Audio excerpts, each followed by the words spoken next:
Boa noite, meus caros. Sejam bem-vindos a mais uma aula de Direito Constitucional. A aula de hoje será sobre nacionalidade. Então, trataremos aí sobre os aspectos da nacionalidade previstos na nossa Constituição Federal.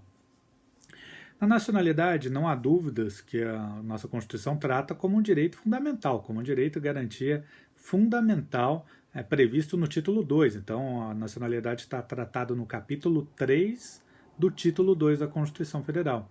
O título 2 é o que trata dos direitos e garantias fundamentais e, por isso, a nacionalidade é um direito fundamental, sim, na nossa Constituição. Fundamentalidade que é reconhecida inclusive em âmbito internacional, né? A Declaração Universal dos Direitos da ONU de 1948, no artigo 15, coloca expressamente que toda pessoa tem direito a uma nacionalidade. Toda pessoa tem direito a uma nacionalidade. Ninguém será arbitrariamente privado de sua nacionalidade, nem do direito de mudar de nacionalidade. O que a ONU quer preservar aí é que as pessoas tenham nacionalidade, tenham um vínculo com algum Estado e não seja ali um apátrida. Então, para a ONU, a figura do apátrida é um problema muito sério, um problema internacional muito grande. Não há problema em a pessoa ter mais de uma nacionalidade, ser um polipátrida, mas há um problema muito sério em ela ser um apátrida. Não ter nacionalidade nenhuma, não ter vínculo com nenhum Estado. Isso acontece quando há um cambiamento de critérios adotados pelos Estados e que em determinadas situações uma pessoa pode vir a não ter nacionalidade. Mas o que é nacionalidade? Nacionalidade é um vínculo jurídico-político, então, que liga um indivíduo a um Estado. Então, um vínculo jurídico-político que liga um indivíduo a um Estado. Essa pessoa, esse vínculo, faz com que a pessoa se torne ali um nacional, se torne ali um indivíduo integrante do conceito de povo. Então, nacionalidade está ligado ao conceito de povo. Nacional é o povo. É diferente essa noção de nação, população, cidadania. Nação trata mais dos elementos sociológicos. A nação é uma noção mais sociológica, um conjunto de pessoas que se ligam ali por laços históricos, culturais, econômicos e linguísticos, com compartilhamento de tradições e costumes. Embora nacionalidade e nação derivem ali do mesmo radical natio, né, de nascido, né, o mesmo radical ali latino, né, natio, de nascido, nacionalidade é ligada à questão de povo. Ela é um conceito que é aí um dos elementos do Estado, né? É o elemento humano do Estado, lembrando ali das aulas de Teoria Geral do Estado, em que os elementos do Estado soberania, território e povo. Nacionalidade faz parte desse elemento povo do Estado. Então, ele é um dos elementos que caracterizam o Estado. Então, é diferente de nação, que é uma noção sociológica, e também é diferente de população. População é uma noção demográfica. População é uma noção demográfica, que é o conjunto de residentes em um território, abrangendo nacionais, estrangeiros e apátridas. Então, população é uma noção demográfica que tenta verificar em um determinado território quantas pessoas moram ali, pessoas que moram ali, independentemente da sua nacionalidade, podendo ser nacionais, estrangeiros ou apátridas. Apátridas são os que não têm nacionalidade nenhuma e os estrangeiros são os que não são nacionais. Então, quem não for nacional é estrangeiro. Então, ou a pessoa que, quando está num determinado território, ou ela é nacional, ou ela é estrangeiro. Então, quem não é nacional, essa pessoa será estrangeira. Nacionalidade também é um conceito diferente de cidadania.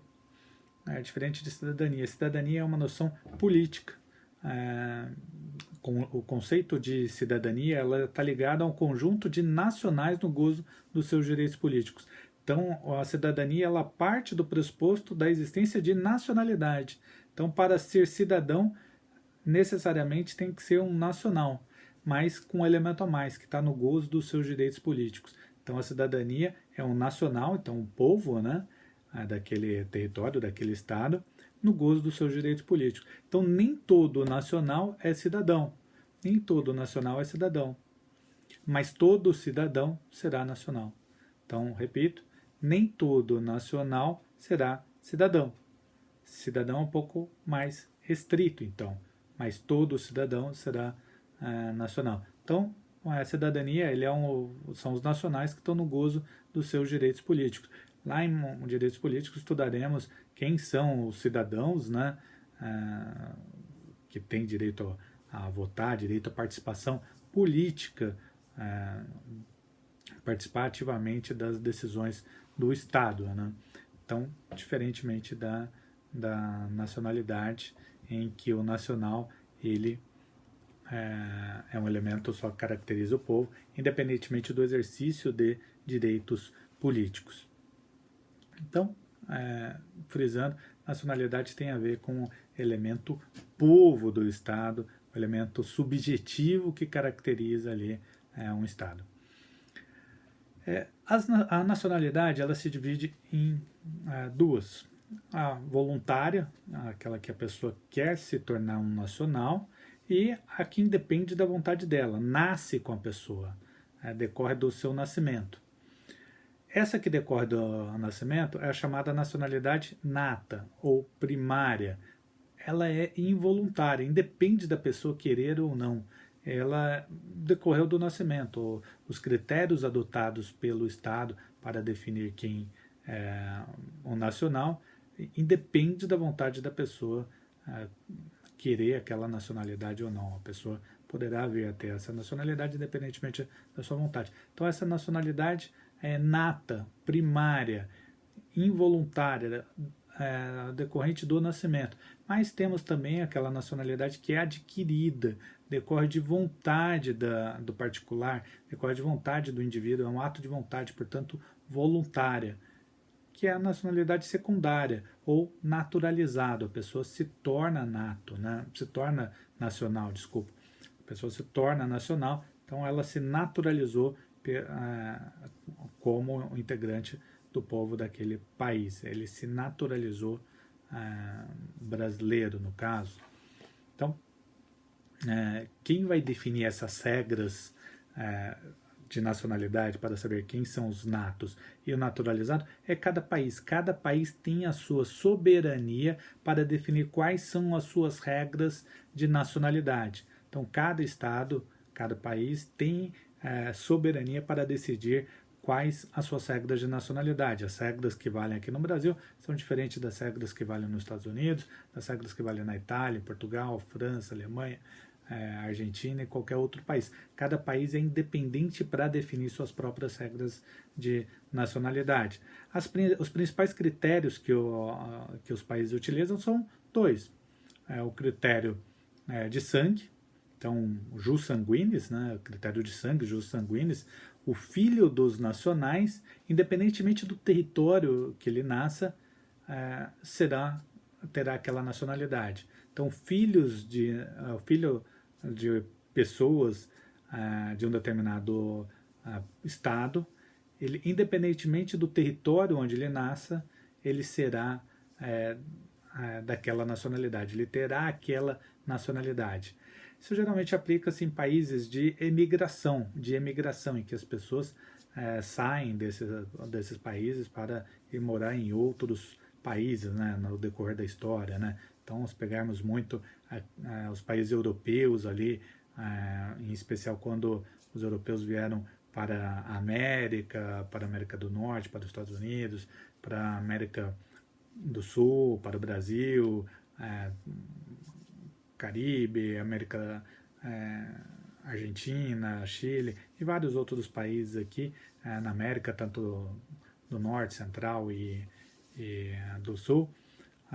Quando os europeus saíram dos seus países, para que os seus descendentes mantivessem algum vínculo com o seu país de origem dos seus pais, foi atribuído ali nacionalidade a esses filhos, mesmo que esses filhos venham nascer em outros estados, tivessem nascido aqui na América, como aconteceu em boa parte dos casos.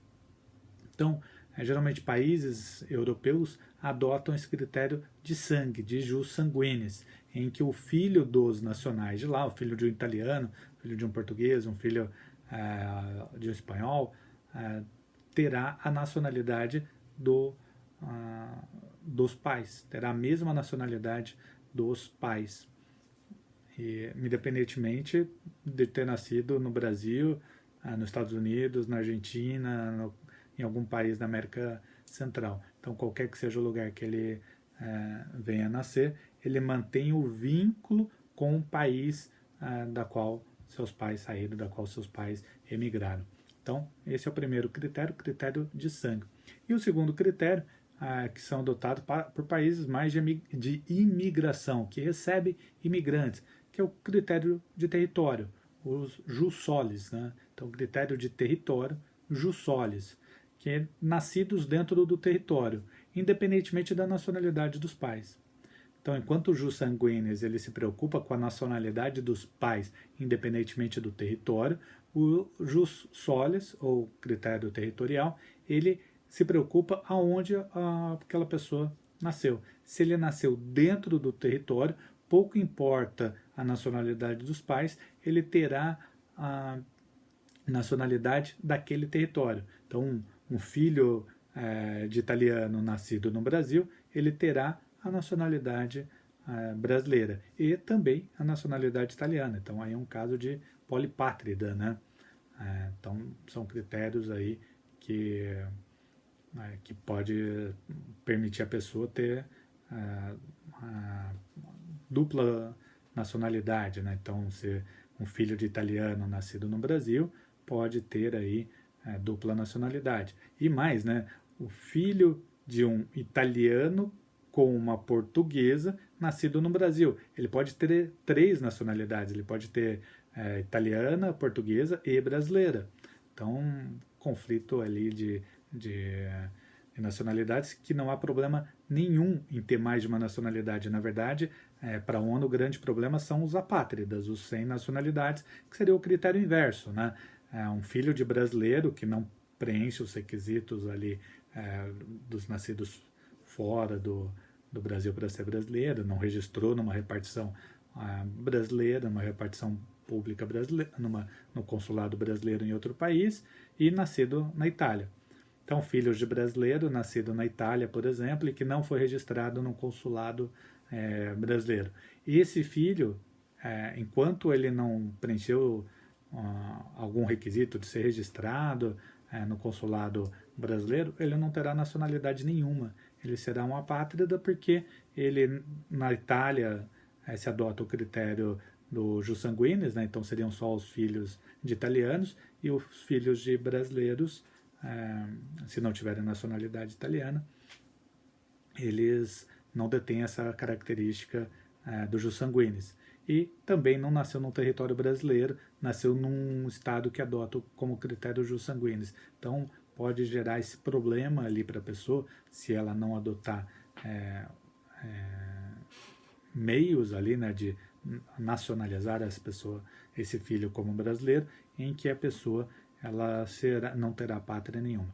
É que no Brasil, eu vou explicar isso logo mais, o Brasil ele é muito amplo na adoção de critérios de nacionalidade. O Brasil adota critérios em especial do jus solis, mas também critérios muito amplos do jus sanguíneo.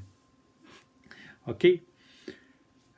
Então, o que é bom frisar aqui é que para o direito constitucional, para o direito internacional como um todo, o grande problema são os apátridas. Aquela pessoa que não tem vínculo jurídico nenhum, porque isso pode gerar problemas muito sérios, inclusive de questão de proteção da pessoa, questão de trabalho para a pessoa ser impossibilitada de trabalhar, impossibilitada de ter seus direitos garantidos por um Estado, enfim. O problema do apátrida é um problema internacional e, por conta disso, a interpretação que devemos fazer é uma interpretação o mais restritiva possível, né? Permitindo sempre que a pessoa tenha uma nacionalidade ou até mais de uma nacionalidade. Ok? Então, frisando, os dois critérios que os países adotam é o jus sanguíneo, o critério de sangue, de ascendência dos pais, e o critério territorial, jus solis. Isso não significa que cada país adota um único critério.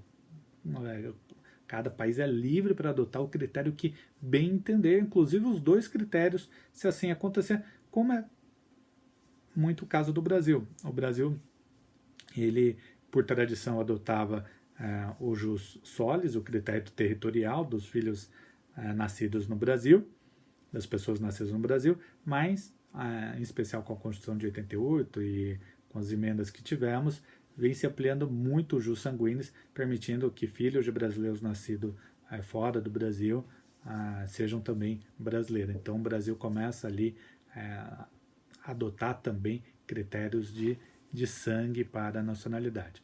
Já disse que a Constituição brasileira trata a nacionalidade como um direito fundamental e por isso devemos ali, com o princípio da máxima efetividade, né, o princípio de interpretação da máxima efetividade, procurarmos ali dar uma amplitude maior sempre quando houver divergência em questões de nacionalidade, buscando ali que a pessoa seja atendida com a nacionalidade, em especial a nacionalidade brasileira.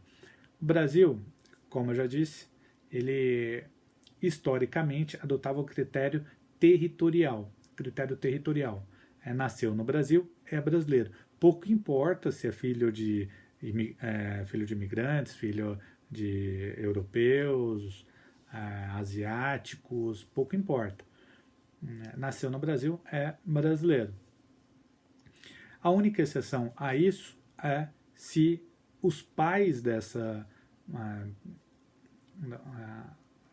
desses estrangeiros que estavam aqui no Brasil estiverem a serviço do seu país de origem. Então, o artigo 12 da Constituição, no inciso 1, coloca que são brasileiros natos os nascidos no Brasil, ainda que de pais estrangeiros, desde que não estejam a serviço do seu país. Critério básico que o Brasil adota historicamente, que é o jus solis, nasceu no Brasil, é brasileiro, salvo se os seus pais estrangeiros não estiverem aqui no Brasil a serviço do seu país. Duas questões devem ser colocadas aqui. Primeiro, para essa pessoa, para esse filho não ser brasileiro, precisa que os dois, que o pai e a mãe, que os dois, né, que o casal, não seja brasileiro. Porque se um ou o pai ou a mãe for brasileiro, mesmo que o outro estrangeiro a serviço do seu país, o filho será brasileiro. Então, é preciso que os pais, os dois sejam estrangeiros, nenhum dos dois sejam brasileiros, e mais, ele esteja a serviço do seu país. Se ele estiver a serviço de outro país, mesmo sendo estrangeiro, o filho será brasileiro. Então veja a situação. Por exemplo, um casal de alemães que vem trabalhar numa embaixada brasileira, numa embaixada alemã aqui no Brasil, e a esposa fica grávida e ela vem a ter o filho aqui no Brasil, no hospital aqui no Brasil, nasceu aqui. Esse filho, considerando que o casal ele é alemão e veio trabalhar numa embaixada alemã, esse filho não será brasileiro, será alemão, se assim as regras da Alemanha entenderem. Então, nesse caso, o filho não será brasileiro. Mas supondo a situação que a embaixada alemã contrate ali um casal de portugueses, por exemplo, já que a língua alemã é bem diferente da língua portuguesa e teria alguma dificuldade de se falar aqui no Brasil, a Alemanha prefere contratar ali para poder ter uma melhor comunicação um casal de portugueses para fazer alguns serviços ali na embaixada. Se esse casal de portugueses tiverem eventualmente um filho aqui no Brasil, esse filho será brasileiro, porque esse casal de portugueses não estão a serviço do seu país, estão a serviço de outro país. Por isso que não fica excepcionado ali pela regra do artigo 12, inciso 1, a linha primeira. Então precisa que os filhos de estrangeiros estejam a serviço do seu país. A linha B. Nascidos no estrangeiro de pai ou mãe brasileira. Então, nascidos no estrangeiro de pai ou mãe brasileiros, desde que qualquer deles esteja a serviço do Brasil. Então, veja, o primeiro critério foi do jus solis, nasceu no Brasil, é brasileiro. Agora já vamos analisar critérios do jus sanguinis, os filhos de brasileiros nascidos no estrangeiro. Então, filhos de brasileiro que nasceram em outro país. E a hipótese de filhos de brasileiros nascidos em outros países serem também brasileiros. No caso aqui, ocorre a situação inversa que eu falei do A, né, de filhos de estrangeiros que estão a serviço do seu país. Aqui a Constituição inverte. Então, os filhos de pai ou mãe brasileiros, não basta um, né, o pai ou mãe brasileiro, desde que qualquer deles esteja a serviço do Brasil. Então, se o pai ou a mãe estiverem a serviço do Brasil, pai ou a mãe brasileiro, estiverem a serviço do Brasil em outro país, trabalhando numa embaixada em outro país, então pai e a mãe brasileiros trabalhando na França ou qualquer outra embaixada, por exemplo, prestando serviço a seu país, essa pessoa será brasileira. Então ela terá ali um critério, a utilização do critério aqui é do jus sanguíneo mais o critério funcional.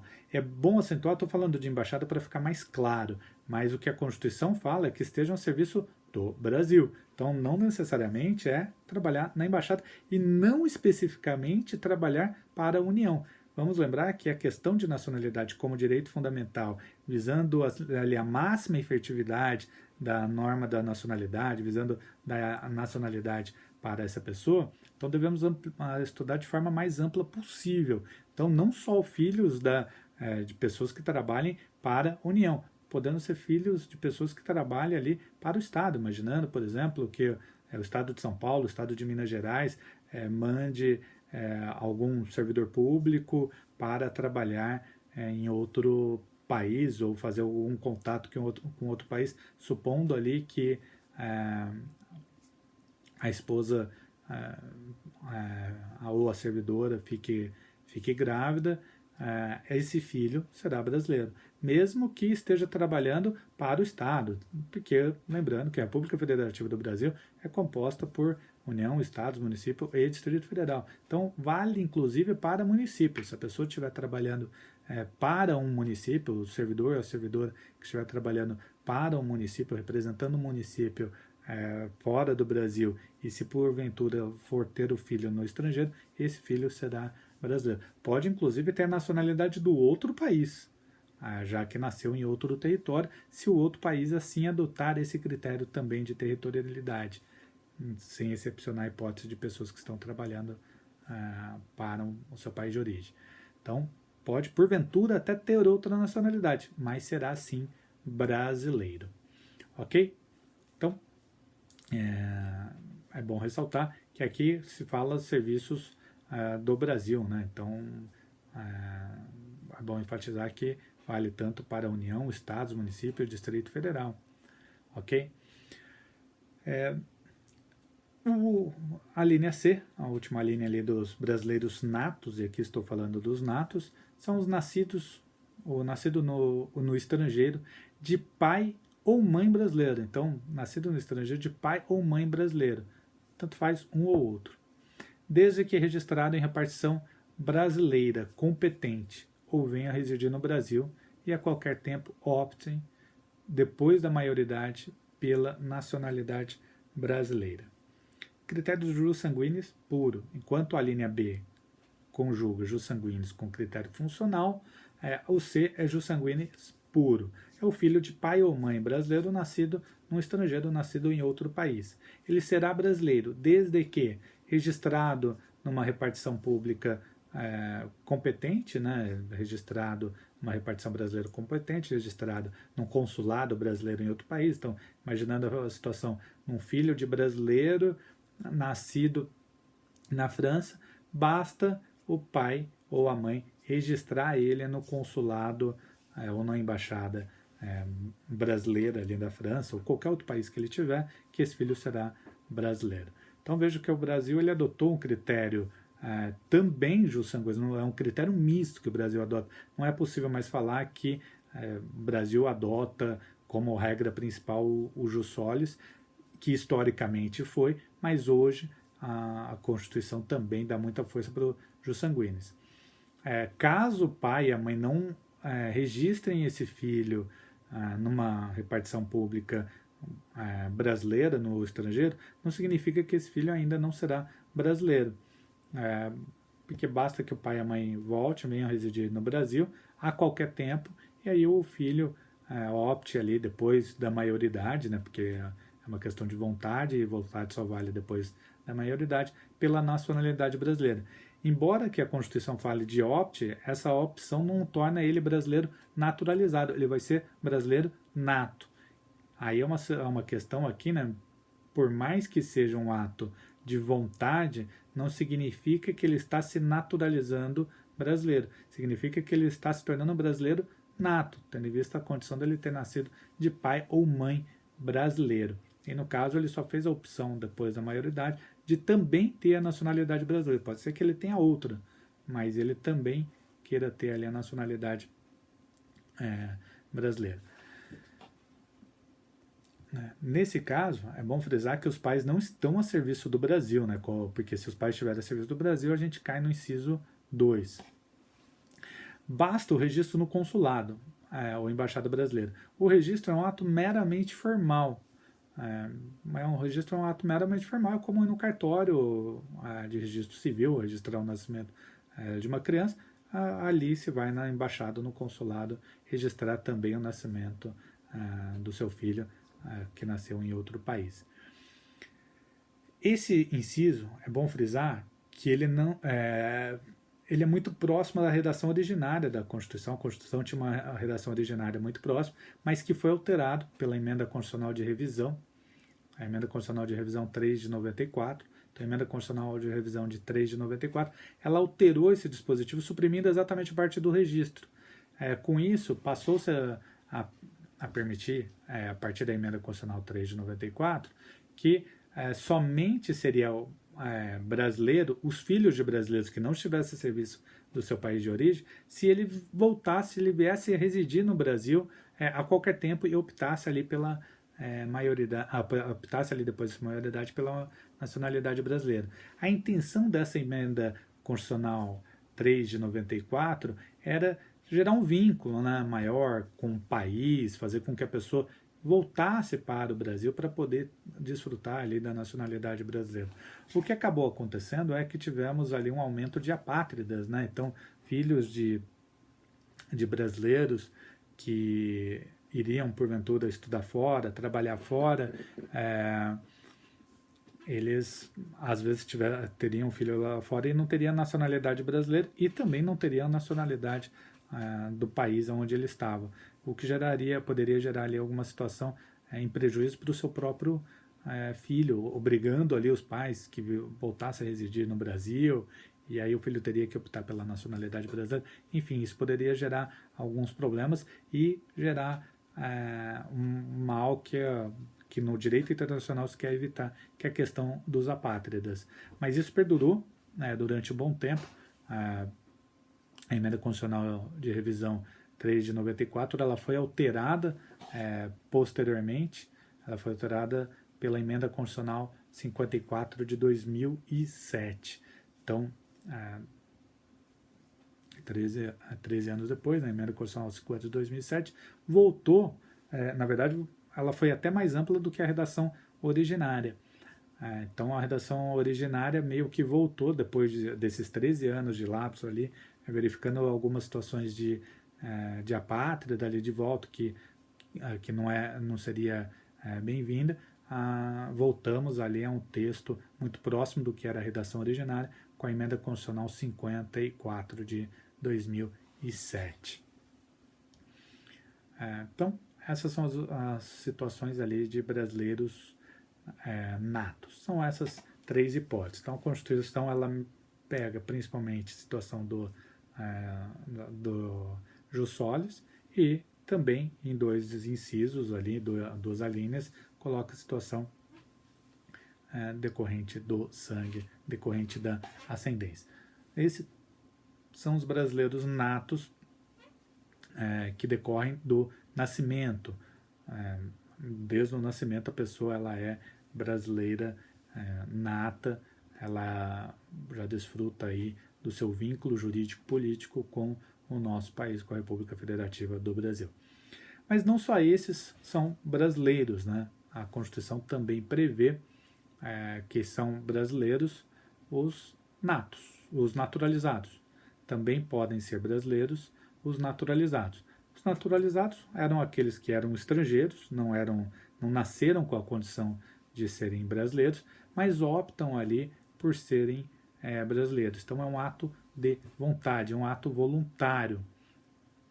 É um ato que a pessoa manifesta ali o seu desejo de se tornar brasileiro.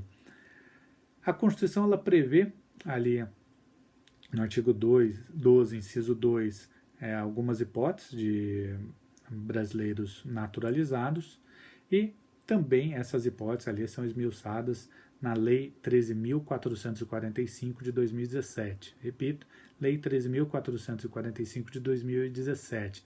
A Lei da Migração. Ela revogou o Estatuto do Estrangeiro, né, que é a Lei 6.815 de 80. Então, a lei nova, a Lei 13.445 de 2017, que trata agora da naturalização nos artigos 64 a 73. Temos dois tipos de naturalização. A Constituição traz aí dois tipos, né? Que é a naturalização ordinária e a extraordinária.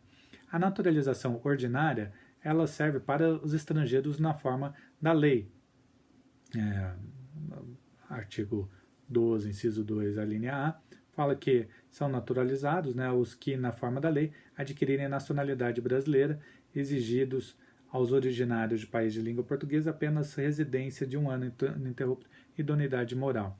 Então, a lei prevê, os requisitos para se tornar brasileiro naturalizado estão previstos nessa lei de migração, e a própria Constituição coloca uma condição facilitada para os portugueses. Se forem não só portugueses, mas pessoas oriundas de países de língua portuguesa. Então, não só portugueses, né, mas países que falam a língua portuguesa. E temos alguns outros países que falam a língua portuguesa e que têm essa condição facilitada de se tornar brasileiro. Então, se for um país de língua portuguesa, basta aí a residência ininterrupta de 1 ano e idoneidade moral. A lei de imigração, ela vai falar, em linhas gerais, que ela vai exigir a residência por 4 anos. Então, em linhas gerais, a lei ela vai colocar como condições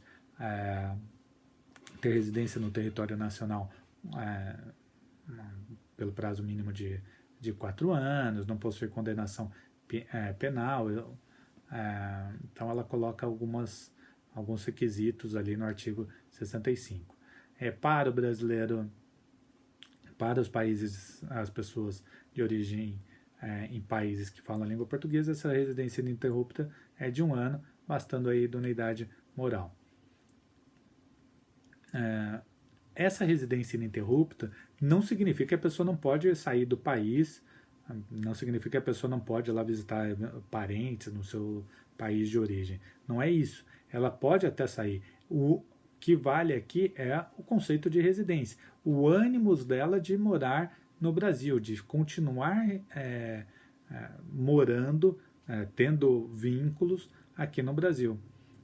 Então, é o conceito do Código Civil lá de residência. Não significa que ela não pode sair do Brasil, voltar para o seu país de origem ou viajar para outros países. Não é isso. Ela pode viajar, pode ter suas visitas a outros países, a seus familiares, mas o ânimo de residir, de morar aqui no Brasil, precisa estar comprovado. Nessa naturalização ordinária, é um ato discricionário do presidente. Não há um direito subjetivo do estrangeiro. O presidente ele tem discricionariedade para conceder a naturalização ou não. Não há um direito subjetivo, então, do estrangeiro requerer ali essa naturalização de forma coercitiva ao presidente. O presidente pode decidir se será brasileiro naturalizado ou não. Ok? Diferentemente da linha B, que trata aí da naturalização extraordinária. Então, a linha B vai tratar da naturalização chamada ali pela doutrina extraordinária, que é o estrangeiro de qualquer nacionalidade, residente no Brasil há mais de 15 anos, sem condenação penal. Então, estrangeiro de qualquer nacionalidade, seja independentemente de língua portuguesa ou não, que reside no Brasil há mais de 15 anos. Então, o vínculo com o Brasil já é muito maior do que da linha A, né? Então, um vínculo muito grande. A pessoa reside no Brasil por mais de 15 anos e não tem condenação penal, não tem nada que o desabone. Então, nessa situação, de estrangeiros de qualquer nacionalidade, residentes no Brasil há mais de 15 anos e sem condenação penal, o que a doutrina entende, o que se tem aplicado, é que aí é um ato vinculado. A pessoa comprovou que ela mora no Brasil, que o estrangeiro comprovando que mora no Brasil há mais de 15 anos, que não tem qualquer condenação penal e faça o requerimento, é um ato vinculado, e aí sim é um direito subjetivo do estrangeiro de se tornar um brasileiro naturalizado, tendo ali o presidente que deferir essa naturalização. Não é mais um ato discricionário, mas sim um ato vinculado em que o presidente fica obrigado a conceder essa naturalização. A lei de imigração, ela cria mais duas hipóteses aqui de naturalização, que é a naturalização especial e a naturalização provisória. Pode isso ir além do que a Constituição permitiu? Pode. Como disse a vocês já, né, vale aqui o princípio da máxima efetividade. É possível se ampliar hipótese de nacionalidade brasileira, mas as hipóteses de perda de nacionalidade que iremos ver em outro vídeo tem que ser restrita. Então, as hipóteses de perda de nacionalidade são restritas, são especificamente vinculadas àquelas hipóteses previstas na Constituição. Não pode a lei prever outras, mas pode a lei prever outras hipóteses de nacionalidade, de naturalização, que não esteja previsto expressamente na Constituição. Então, a Constituição prevê essas duas hipóteses, que é a naturalização especial e a naturalização provisória. A naturalização especial está no artigo 68 e ela é concedida ao estrangeiro que se encontra em uma das situações, né? Se o cônjuge, o companheiro, há mais de 5 anos, integrante de serviço exterior brasileiro, em atividade ou pessoa que a serviço do Estado brasileiro no exterior. É para preencher um vácuo ali, né, da pessoa que trabalha para o Brasil em outros países, né? E a naturalização provisória poderá ser concedida ao migrante criança ou adolescente que tenha fixado residência em território nacional antes de completar 10 anos de idade. Então, imaginando que essa criança não terá ali a maioridade ali para fazer sua opção válida, né, com capacidade para emitir sua vontade, é concedida a ela ali, aos pais imigrantes, é concedido também à criança essa naturalização provisória e depois a criança deverá convertê-la em definitiva. Então a criança recebe ali essa naturalização provisória e depois, quando completar a maioridade, ele a converte em definitiva. Ok? Meus caros, o tema por hora é esse. Agradeço a vocês, agradeço aí o acompanhamento aí nessas aulas. Até o próximo vídeo.